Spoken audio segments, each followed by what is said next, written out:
The snow had not stopped for 3 days and nights, and with every passing hour, the small town at the foot of the Rockies seemed to sink deeper into silence, as though even the wind was tired of carrying the cries of the hungry and the weary. At the edge of the frozen main street, a woman stood with her children pressed close to her skirts, their faces pale and their hands trembling, their little breaths visible in the icy air. Her name was Mary, a widow, her life marked by the hard lines of grief and survival.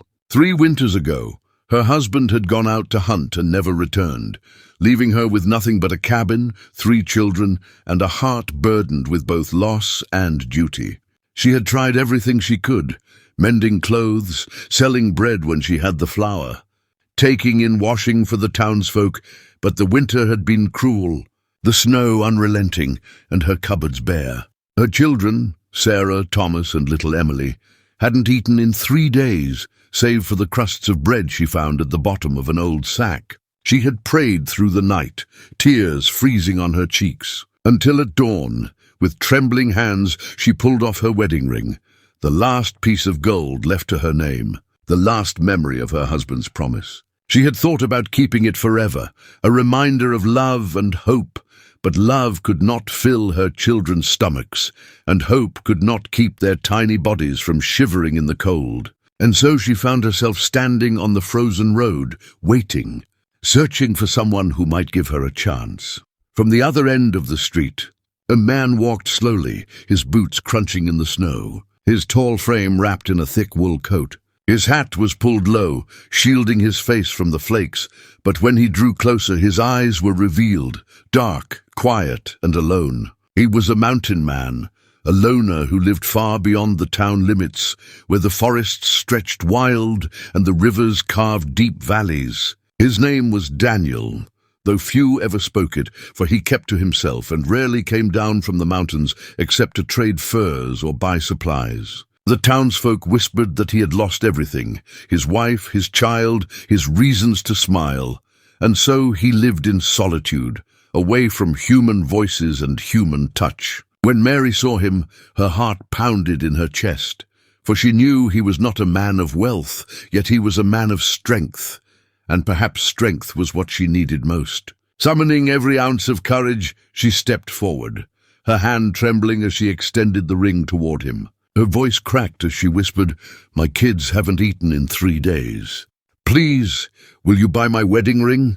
Daniel froze, his breath rising like smoke, his gaze dropping to the ring in her palm. He did not reach for it at once. Instead, he looked at her children, the oldest girl clinging to her mother's side, the boy with eyes wide from hunger, the youngest with cheeks red from the cold. Something inside him shifted, something he had long buried under layers of silence and sorrow. He remembered his own child, his little girl who had not lived to see her 6th birthday, and the grief that had driven him into the wilderness suddenly surged back with the force of a broken dam. He swallowed hard, his hand tightening into a fist at his side. Mary mistook his hesitation for refusal, and her eyes filled with tears, shame rising in her chest.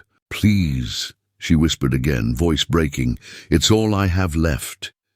Her children pressed closer, their small frames shivering against her. For a long moment the world seemed to hold its breath, snowflakes pausing in midair, waiting for Daniel's answer. Then slowly, he removed his glove, not to take the ring, but to gently close her fingers back around it. "Keep it," he said, his voice low and rough as though unused to speaking. "Some things are worth more than gold." He turned slightly, and Mary's heart sank, thinking he was about to walk away. But then he lifted his gaze toward her cabin in the distance and said, "Take the children home. I'll follow." As she led her children back through the snow, Mary's heart was torn between hope and fear. Who was this man, and why would he help? Could she trust him, or was she walking her children into danger? She had little choice but to believe, for the desperation in her heart was stronger than doubt. Behind her, Daniel walked with steady steps, silent as the falling snow, carrying in his soul the memory of his own lost family. He did not yet know what compelled him to help this widow and her children, only that the sight of them had broken something open inside him that had been frozen for years. And so began the first step of a story neither of them could have imagined, a story of hunger, of survival, of grief, shared and healed, a story that would test the strength of love against the harshest winter. Before we move into the next chapter, dear viewers, if this story has already gripped your heart, don't forget to subscribe to the channel, because your support helps keep these tales alive and brings you more stories of resilience. Love and Second Chances, Chapter 2.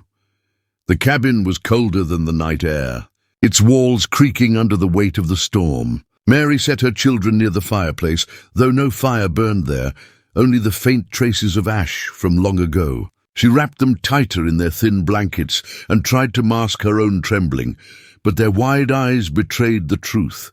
They were starving, and she had nothing left to give them. Daniel stepped inside quietly, his boots heavy on the wooden floor. He took in the scene, the bare shelves, the empty table, the little shoes worn thin from too many winters. Without a word, he set down the bundle he carried on his shoulder. One by one, he pulled out smoked venison wrapped in cloth, a sack of dried beans, flour tied in an old canvas, and a jar of honey sealed tight. Mary's breath caught, tears springing to her eyes as her children gasped in wonder. The youngest reached for the jar, her tiny hands trembling with excitement, and Daniel's heart cracked at the sight. "Eat slowly," he murmured, his voice rough. "Too fast, and it'll make you sick." That night, for the first time in days, the little cabin was filled with the sound of spoons clinking against bowls and soft murmurs of gratitude. Mary watched her children eat with tears rolling silently down her face, her heart heavy with both relief and guilt. She turned to Daniel, who sat in the shadows, his hat resting on the table, his face half hidden. "I can't pay you," she whispered, her voice thick with emotion. "I don't have anything left." Daniel looked at her, his eyes filled with something unreadable. "I didn't come for payment," he said simply. "I came because no one should have to beg to feed their children." His words struck her heart like a hammer, and for a moment she could not speak. Over the next days, Daniel returned again and again, each time bringing something: firewood, salted meat, even warm pelts to line the children's beds.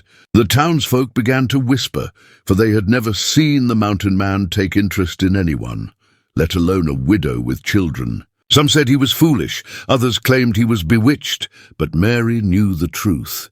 Daniel was not a man of words. He was a man of wounds, and in her children's laughter he was finding something he had lost long ago. One evening, as the fire crackled warmly and the storm raged outside, Daniel sat at the table sharpening his knife, while the children played near the hearth. Mary sat across from him, sewing a patch into her son's coat. She lifted her gaze and asked softly, "Why do you live alone, so far in the mountains?" Daniel's hands stilled, the blade pausing mid-stroke. His eyes darkened as memories surged. The face of his wife, the small grave by the river, the unbearable silence that followed. "Because once I had a family," he said quietly, "and when I lost them I thought it was easier to lose myself too." The room grew still, and Mary's heart ached at his words. She reached across the table, her hand trembling, and placed it gently over his. For the first time, Daniel did not pull away. As the days turned into weeks, the bond between them deepened. Mary's children began to see Daniel not as a stranger, but as a guardian, a man who carried them on his shoulders and carved toys from wood with his rough hands. Mary, too, found herself leaning on his strength, not just for food and warmth, but for the quiet comfort of his presence. Yet in the back of her mind, she feared it could not last. One evening, as the snow finally began to melt and the promise of spring whispered through the air, Mary stood by the cabin door, the ring still on her finger. She turned to Daniel and said, "I tried to sell this to you once, because I thought it was the only way to save my children. But now I see it wasn't the ring at all. It was you. You saved them. You saved me." Daniel looked at her, his eyes glistening with something he could no longer hide. "And maybe," he said softly, "you've saved me too."